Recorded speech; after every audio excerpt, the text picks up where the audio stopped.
नमस्कार विद्यार्थी मित्रांनो, मी अभिलाष वराडे ऑन एस अकॅडमीच्या युट्यूब चॅनलवर पुन्हा तुम्हा सगळ्यांचे स्वागत करतोय. विद्यार्थी मित्रांनो, कदाचित तरी तुम्ही टायटल वाचून तुम्हाला समजलं असेल की नेमकं आपण आज जे चर्चा करणार आहोत या व्हिडिओमध्ये ती म्हणजे एमपीएससी राज्यसेवा जी परीक्षा आहे, जी आता सद्य परिस्थितीत वर्णनात्मक स्वरूपात होत आहे, म्हणजे डिस्क्रिप्टिव्ह पॅटर्नवर होत आहे, ती एमसीक्यू पॅटर्नवर होण्याची शक्यता आहे काय? कारण मागच्या काही दिवसांपासून जेव्हापासून ही बातमी लोकसत्तामध्ये पब्लिश झालेली आहे, तेव्हापासून सतत विद्यार्थी मला कॉल करत आहे, मेसेज करत आहे की सर आता आम्ही कोणत्या पद्धतीनं आपण अभ्यास करावा, कारण आयोगाचं काही खरं नाही. कधी आयोग म्हणतो की वर्णनात्मक करायची आहे, कधी आयोग अचानक येतो आणि म्हणतो वैकल्पिक विषय आम्ही काढलाय. आता का बरं काढलं? तर विद्यार्थ्यांच्या हितासाठी काढला आणि आम्ही एक स्पेशल कमिटी नेमली होती, ती इकडल्या तिकडल्या प्रत्येक राज्यामध्ये गेली आणि त्या राज्यांचा दाखला दिला जातो आणि मग अचानक अजून एक बॉम्ब येतो आणि तो म्हणतो की आता जी परीक्षा होणार आहे याच्यामध्ये काय वर्णनात्मक नव्हे तर वस्तुनिष्ठ व्हायला पाहिजे, अशा पद्धतीची डिमांड कोणीतरी केली आहे आणि त्यांच्याच मागणीनुसार काय तर एक उच्चस्तरीय समितीचे गठन तिथं करण्यात आलेलं आहे. अशा प्रकारचं विधान तिथं देण्यात येतं. आता नेमका प्रश्न उपस्थित काय राहतो विद्यार्थी मित्रांनो, की आधी देखील मी तुम्हाला सांगितलंय की एमपीएससीच्या कारभारावर या भोंगळ कारभारावर परत एकदा प्रश्नचिन्ह उपस्थित राहतो. आणि हा प्रश्नचिन्ह उपस्थित राहण्याचं प्रमुख कारण काय आहे? कारण अक्षरशः तुम्ही काय करताय तर एमपीएससी किंवा एमपीएससी आयोग किंवा एमपीएससी आयोगाचे जे काही सदस्य आहेत त्यामध्ये अध्यक्षांचा देखील समावेश होतो. हे विद्यार्थ्यांच्या भविष्यासोबत खेळण्याचा हा प्रकार, याला मी स्पष्टपणे म्हणतो. त्याचं कारण असं आहे, कारण जे मी याच्या आधी तुम्हाला सांगितलंय की अनिश्चिततेचं सावट या परीक्षेचा अभ्यास करणाऱ्या विद्यार्थ्यांच्या आयुष्यावरच तिथं पाडल्या गेलेलं आहे. आणि हे फक्त काही राज्यसेवेच्या बाबतीत नाही, हे विविध परीक्षा, ज्या काही परीक्षा होत्या त्यामध्ये तेच आहे. कधी म्हणतात ऑनलाईन होतात, कधी म्हणतात ऑफलाईन होतात, आणि तोच प्रकार इथं होतो. आता नेमकं यांनी बघा काय म्हटलंय की एमपीएससीच्या राज्यसेवा परीक्षेसंदर्भात उच्चस्तरीय समितीकडे मागणी.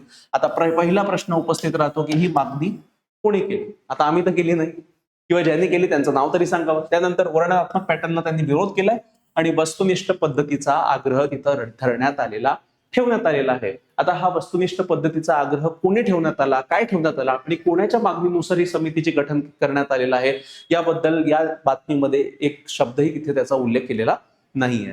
आता प्रश्न हाच उपस्थित राहतो, जसं मी तुम्हाला सांगितलं की जेव्हा हा वर्णनात्मक पॅटर्न आलेला होता तेव्हा आयोगाने काय कारण दिले होते की जर वर्णनात्मक पॅटर्न आला तर याचा फायदा महाराष्ट्रातून युपीएससी करणाऱ्यांचा टक्का तिथं वाढेल, हे पहिलं कारण आयोगाने दिलं होतं. दुसरं म्हणजे की प्रशासनामध्ये जे उच्च पदस्थ अधिकारी, जे आयएएस किंवा युपीएससी परीक्षेतून येतात, त्यांनी देखील वारंवार सांगितलेलं होतं की एमपीएससीतून जे सिलेक्टेड कॅन्डिडेट्स आहेत त्यांना योग्य पद्धतीनं पत्रव्यवहार वगैरे, म्हणजे जे स्टँडर्ड अधिकारी लागतात तसे अधिकारी एमपीएससी प्रोव्हाइड करत नाहीयेत, आणि म्हणून वर्णनात्मक पॅटर्न ती दुसरी एक प्रमुख कारण त्यांनी दिलं होतं. म्हणजे पत्रव्यवहार वगैरे करताना उत्तर लिखाणाची प्रॅक्टिस असणं आवश्यक, आणि त्या अनुषंगाने हा पॅटर्न आणलेला आहे. आणि तिसरं म्हणजे की विविध जे लोकसेवा आयोग आहे राज्यांचे, त्याच्यामध्ये देखील वर्णनात्मक पॅटर्न आहे आणि त्यामुळे आपणही तसं केलं पाहिजे. आणि हा एक त्याच्यामधला मागचा दृष्टिकोन किंवा उद्देश आयोगानं आपल्याला तेव्हा स्पष्ट केला होता. मग या उद्देशाचा आणि या दृष्टिकोनाचं काय झालं? ठीक आहे, हा देखील एक प्रश्न उपस्थित राहतो. आणि यानंतर मग काय झालं, एक वर्ष पेपर झाला, मागच्या वर्षीचा पेपर झाला, या वर्षीचा पेपर आहे त्याच्या एकदम आधी 2-3 महिने आधी परत एक एमपीएससीनं बॉम्ब टाकला. तो म्हणजे काय, तो वैकल्पिक विषय पुढच्या वर्षीपासून नसणार आहे. का बरं? तर सगळ्यांना लेव्हल प्लेइंग फील्ड प्ले करायचे, म्हणजे लेव्हल प्लेइंग फील्ड सगळ्यांसमोर असली पाहिजे.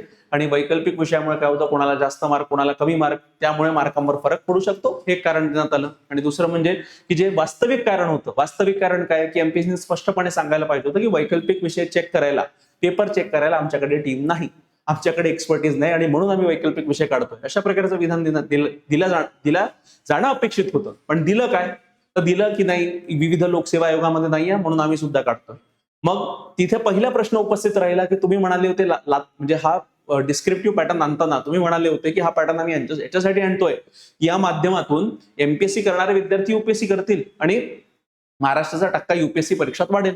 एक प्रमुख त्यांचं जे मेन एम होतं, मग त्या उद्देशाचं काय झालं? मग हा देखील एक प्रश्न उपस्थित राहतो. आणि आता परत मग जर तुम्ही वर्णनात्मक पॅटर्नला पूर्ण वस्तुनिष्ठवर जर आणत असाल तर मग परत तोच प्रश्न उपस्थित राहतो की या सगळ्या गोष्टींची जाणीव आयोगाला होती नाही का?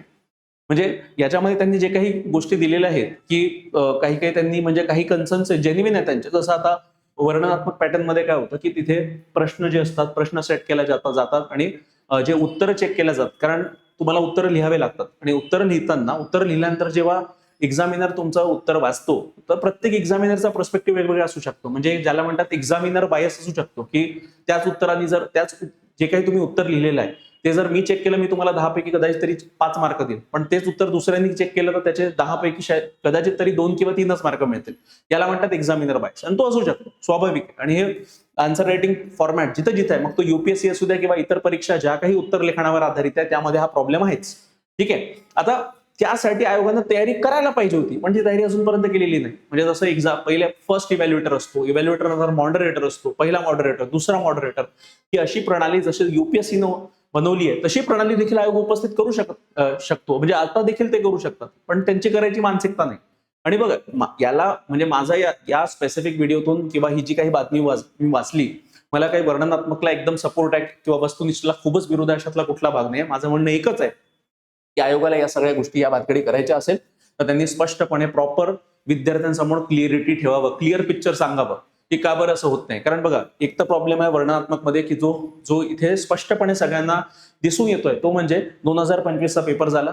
पेपर होऊन आता कित्येक महिने, 4-5 महिने झाले, पण अजून देखील निकाल लागलेला नाहीये. म्हणजे इंटरव्ह्यू तर दूरची गोष्ट आहे, पण साधा निकाल नाही लावत. ठीक आहे. त्यामध्ये तो एक प्रॉब्लेम आहे. म्हणजे निकालामध्ये खूप जास्त उशीर तिथं झालेला आहे. आणि इव्हन आता जे 2026 ची मुख्य परीक्षा आहे, पण त्याच्या आधी मुख्य परीक्षेचे फॉर्मच निघाले नाही. म्हणजे विद्यार्थी त्याच्यासाठी देखील आम्हाला वारंवार काय करतो, मेसेज करतो, सर सांगा, आयोग काही रिप्लाय देत नाही, हे नाही करत आहे. म्हणजे एक भोंगळ कारभार इथं पूर्णपणे दिसतोय. आणि प्रत्येक वेळेस काय होतं की काही ना काही यांच्यामध्ये म्हणजे कोण त्यांना स्वप्न पडतं आणि हे काहीतरी नवीन टाकतात आणि मग म्हणतात की नाही, आम्ही हे डिसिजन चुकलंय आमचं, परत मागे घेतात. आता विचार करा, महाराष्ट्र लोकसेवा आयोग ही काही साधीसुधी संस्था नव्हे. ठीक आहे. यांच्याकडे सर्वात मोठी जबाबदारी तीच आहे की प्रशासनात जाणारे जे अधिकारी आहेत ती निवडण्याची जबाबदारी यांच्यावर. आणि हेच जर अशा प्रकारे वागणूक करत असतील, मग विद्यार्थ्यांना विश्वास ठेवावा कोणावर? आणि यामध्ये इश्यू तोच आहे की आता जे विद्यार्थी मागील 2 वर्षापासून 3 वर्षापासून वर्णनात्मक पॅटर्नवर अभ्यास करत होते, मग त्यांच्या भविष्यासोबत एक प्रकारचं खेळणंच झालंय. ठीक आहे. आणि मग त्या विद्यार्थ्यांनी परत आता वर्णनात्मक वस्तुनिष्ठचा अभ्यास करायचा का, हा देखील प्रश्न उपस्थित राहतो. हे बघ, मी स्पष्टपणे सांगू इच्छितो, अजून कोणताही निर्णय झालेला नाहीये. म्हणजे जो जुना पॅटर्न आहे, जे वर्णनात्मक पॅटर्न आहे, ते वर्णनात्मक पॅटर्नवरच परीक्षा घेतल्या जाणार आहे पुढील वर्षी आतापर्यंत. पण अजून देखील काही नोटिफिकेशन किंवा काही तसं आलेलं नाही. यांनी जस्ट एक कमिटीची स्थापना केलेली आहे. ती समितीची मागणी कोणी केली आता हे माहित असते, कारण या संदर्भात कोणत्याच अशी मागणी उठवल्या गेली नव्हती किंवा पुण्यामध्ये काही आंदोलन देखील झालं नव्हतं. तर मागणी केली आणि त्याच्या आधारावर यांनी म्हटलेलं आहे की आता ही वस्तुनिष्ठ परीक्षा व्हायला पाहिजे. त्या संदर्भात आता हे आयोग बघणार आहे की वर्णनात्मक का बरं नाही आणि वस्तुनिष्ठ का बरं. मग यामध्ये यांनी या आर्टिकलमध्येच काही काही कारण त्यांनी दिलेलं आहे. ठीक आहे. मागणी म्हणजे तीच आहे की जर एमसीक्यू केलं तर त्यामध्ये ओएमआर शीट असते, आणि ओएमआर शीट म्हणजे ती मशीनद्वारे तिची तपासणी होते. त्यामुळे उत्तर चेकिंग करताना असे काही ज्या ह्युमन त्रुट्या आढळतात, म्हणजे मानवीय त्रुट्या ज्या होतात, त्या जनरली याच्यात होणार नाही वगैरे त्या. ठीक आहे. आणि याच्यामध्ये असं म्हटलं जातं की एमसीक्यू पॅटर्न हा अधिक पारदर्शक व निकाल लवकर जाहीर होतो. ती गोष्ट वास्तविकता बरोबर आहे. पण आता याच्यामध्ये असं आहे, पेपर फुटायचे राहिले तर यांनी कारण दिलेलं आहे. ठीक आहे. की प्रश्नपत्रिकेचा सुरक्षेचा मुद्दा सगळीकडे आहे विद्यार्थी मित्रांनो. मग ती तुमचे पेपर वर्णनात्मक असू द्या किंवा वस्तुनिष्ठ असू द्या. नीटचा पेपर काय वर्णनात्मक होता का? तो तर एमसीक्यू बेस्डच होता ना, पण तरी पेपर फुटला ना. टीईटीचा पेपर बघू द्या, तरी पेपर फुटलाच ना. म्हणजे माझं सांगण्याचा उद्देश आहे की हे जे लॉजिक दिलं जात आहे की नाही, वर्णनात्मक आहे म्हणून पेपर फुटू शकतो, वस्तुनिष्ठ आहे म्हणून पेपर फुटू शकत नाही, असं हे खूप इलॉजिकल स्टेटमेंट आहे. पण यामध्ये जो सर्वात मोठा आणि सर्वात कन्सर्निंग इश्यू आहे तो आहे की वर्णनात्मक पद्धतीतील धोके आहेत. त्यामध्ये पहिला धोका एक्झामिनर बायस. मी जसं तुम्हाला सांगितलं की एकच पेपर आहे, एकच प्रश्न, तो प्रश्न मी चेक केला तर मी वेगळे मार्क देऊ शकतो, दुसऱ्या व्यक्तीने चेक केला तर दुसरा व्यक्ती वेगळे मार्क देऊ शकतो. पण यावर देखील उपाय आहे. उपाय काय आहे? तर पहिले इव्हॅल्युएटर एकतर यांना पेपर चेक करायचं असेल तर ते पेपर तो व्यक्ती घरी घेऊन जाऊ शकत नाही, अशी व्यवस्था असायला पाहिजे. आणि त्या पेपरसाठी प्रत्येक जे काही 4-5 शहर आहे त्या शहरांमध्ये एक व्यवस्था असायला पाहिजे, एक बिल्डिंग असायला पाहिजे. आणि तिथे जो कोणी इव्हॅल्युएटर आहे तो इव्हॅल्युएटर येईल, पेपर चेक करेल, त्याचं पहिलं चेकिंग झालं तर मग तो मॉडरेटरकडे जाईल. फर्स्ट मॉडरेटर त्याला बघेल की बरोबर मार्क दिले आहे की नाही, आणि मग दुसऱ्या मॉडरेटरकडे जाऊन परत तो पेपर चेक होईल. म्हणजे एक पेपर 3 वेळा 3 लेअर मधून चेकिंग करून जेव्हा जाईल, ही प्रणाली यांनी बनवायला पाहिजे होती. म्हणजे याचा अर्थ काय, तर आयोगाने अजूनपर्यंत तशी प्रणाली बनवलीच नाही. आणि काहीतरी स्वप्न यांना पडलं की नाही लावायला पाहिजे, वर्णनात्मक असायला पाहिजे, म्हणून यांनी लादून दिली. आणि अजून देखील निकाल लिहायचा म्हणजे काही तिथं त्या निकालाबद्दल तो कोणी काही शब्दही काढत नाही. म्हणजे 2025चा जो पेपर झाला, आता हा देखील एक प्रश्न याच्यामध्ये उपस्थित राहतो. तर हे एक्झामिनर बायस आहे. यामध्ये वर्णनात्मक प्रश्नपत्रिकेत उत्तरपत्रिका हस्तलिखित स्वरूपात तपासावी लागते. त्याचबरोबर विविध परीक्षकांच्या वैयक्तिक दृष्टिकोनानुसार एकाच उत्तरपत्रिकेला मिळणाऱ्या गुणांमध्ये फरक पडण्याची शक्यता असते. हे स्वाभाविक आहे, असणारच आहे. आणि मी तुम्हाला म्हणूनच सांगितलं की ही जी व्यवस्था आहे, first evaluator, first moderator, second moderator, म्हणजे एक पेपर जेव्हा 3 लोकांच्या नजरेखालून जाईल तर काही त्याच्यातल्या त्रुट्या राहिल्या असतील तर त्या सुधारवण्याची शक्यता तिथे असते. म्हणजे अशा पद्धतीची व्यवस्था जर निर्माण केली असती तर हा प्रश्न तिथं उपस्थित झालाच नसता. ठीक आहे. आणि यानंतर प्रश्नपत्रिकेचा सुरक्षेचा मुद्दा तर हे दोन्हीकडे म्हणजे एमसीक्यू पॅटर्न असू द्या किंवा डिस्क्रिप्टिव्ह पॅटर्न असू द्या आणि निकाल प्रक्रियेलाही विलंब, हा तर जेन्युइन मुद्दा आहे. म्हणजे जेव्हापासून वर्णनात्मक पॅटर्न आलेला आहे तेव्हा यांनी प्रॉपर तयारी केली नव्हती आणि त्या अनुषंगानेच त्यांनी काय केलं, म्हणजे पहिल्या पेपरचा निकाल लागण्याच्या आधीच वैकल्पिक विषयाला बगल दिली. ठीक आहे. आणि पोरांना सांगितलं की राहू द्या. तर ज्या पोरांनी 2 वर्षापासून बिचारे वैकल्पिक विषयाचे क्लासेस लावले होते, आम्ही मेहनत करून नोट्स बनवतो, त्याचं काय. आता प्रश्न हाच उपस्थित राहतो की विद्यार्थ्यांच्या आयुष्यासोबत आयोग खेळतय का. ठीक आहे. याच्यावर तुमचं मत काय आहे हे मला कमेंट सेक्शन मध्ये सांगा. पण मी आयोगाला विनंती करू इच्छितो की अशा पद्धतीनं काही जर तुम्हाला निर्णय घ्यायचे असतील तर त्या निर्णयाला किमान तुम्ही 4 ते 5 वर्षाचा कालावधी दिला पाहिजे. असं नाही की 6 महिन्यात तुम्ही निर्णय काय करताय, 6 महिन्यात निर्णय घेताय, 6 महिन्यात निर्णय मागे घेताय. अशा प्रकारचा जर भोंगळ कारभार करत असाल तर विद्यार्थ्यांचा एमपीएससी आयोगावरचा विश्वास उडाल्याशिवाय राहणार नाही आणि तो बऱ्या प्रमाणात आता उडालाच. म्हणजे नवीन विद्यार्थी 10 वेळा विचार करेल, 100 वेळा विचार करेल की हे लोक आता म्हणताय वर्णनात्मक आहे, उद्या म्हणताय वस्तुनिष्ठ आहे आणि परत मग काही दिवसांतर येतील म्हणतील नाही वर्णनात्मक करायचं आहे. हा तळ्यात मळ्यातला जो खेळ चालू आहे, म्हणजे या खेळामुळे आयोगाचं तर काही नुकसान होत नाही पण विद्यार्थ्यांचं नुकसान होत आहे आणि हा खूप मोठा कन्सर्निंग विषय आहे. कारण बघा युपीएससी जी परीक्षा घेते, युपीएससी मध्ये जर बदल व्हायचे असतील तर बदल हे किमान हे 10-10 वर्षांतर बदल होतात. तेही मेजर चेंजेस होतात. ते काही असे 1-2 वर्षात बदल तिथे गेल्या जात नाही आणि बदल व्हायच्या आधी देखील प्रॉपर तिथं चर्चा वगैरे सगळ्या गोष्टी, कमिटीचं रिपोर्ट सगळे पब्लिक केले जातात. त्यानंतर हे सगळ्या गोष्टी होतात. पण इथं यांचा हा जो कारभार चालू आहे, म्हणजे मागणी कोणी केली काही सांगत नाहीये. उच्चस्तरीय कमिटीची स्थापना तर करून टाकली आणि मग नेमकं यांना सांगायचं काय, सांगायचं हेच आहे का की नाही बा पुढच्या वर्षीपासून परीक्षा वस्तुनिष्ठ होणार आहे. पण सांगायचं असेल तर प्रॉपर यांनी कालावधी घेतला पाहिजे, किमान 5 वर्षाचा कालावधी घेतला पाहिजे आणि आतापासून सांगायला पाहिजे की 5 वर्षानंतरच्या ज्या राज्यसेवेच्या परीक्षा आहेत त्या वस्तुनिष्ठ होतील. ठीक आहे. आमचा काही विरोध नाही, पण नेमकं तेच आहे की ज्या विद्यार्थ्यांनी आतापर्यंत वर्णनात्मक पॅटर्नवर अभ्यास केला होता मग त्यांना जस्टिस मिळाला पाहिजे. किमान 2-3 वर्ष तरी परीक्षा तुम्ही डिस्क्रिप्टिव्ह घ्या. ठीक आहे. म्हणजे अशा पद्धतीनं एक कालावधी तिथं असला पाहिजे आणि या संदर्भात आयोगाने, मी अपेक्षा करतो की आयोगाने किंवा आयोगाचे जे काही सदस्य, यदा कदाचित माझा व्हिडिओ तुमच्यापर्यंत पोहोचत असेल तर निश्चित तुम्ही याच्यावर विचार करा. कारण अशा पद्धतीनं जर तुम्ही निर्णय घेत असाल तर मग विद्यार्थ्यांच्या भविष्यासोबत खेळणंच याला मी सरळ म्हणेन.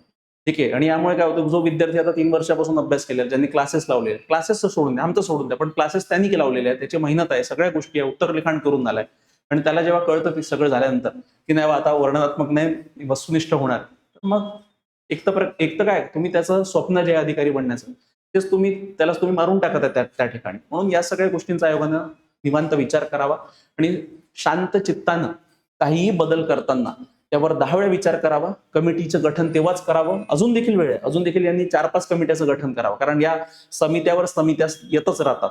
ठीक आहे. पण एक ठोस काही कारवाई करायच्या आधी किमान जी काही समिती आहे त्या समितीनं सगळ्या विद्यार्थ्यांसोबत एकदा चर्चा करावी, सगळ्या शिक्षकांसोबत एकदा चर्चा करावी आणि मग त्या अंती यांनी निर्णय घेणं अपेक्षित आहे. अशा पद्धतीनं जर काही बदल होत असेल तर मग सगळ्यांचं त्याला समर्थन असणारच आहे. आणि मी परत सांगतोय की मोठ्या प्रमाणावर अनिश्चितता या पूर्ण परीक्षा प्रक्रियेमध्ये एमपीएससीनं आणलेली आहे आणि हे काही या राज्यसेवेच्या बाबतीत नाही, या सगळ्या परीक्षांना लागू आहे. ठीक आहे. आणि असंच जर चालू राहिलं तर खूपच म्हणजे विद्यार्थ्यांसाठी एमपीएससी परीक्षेची तयारीच करणं फार कठीण होऊन जाणार आहे.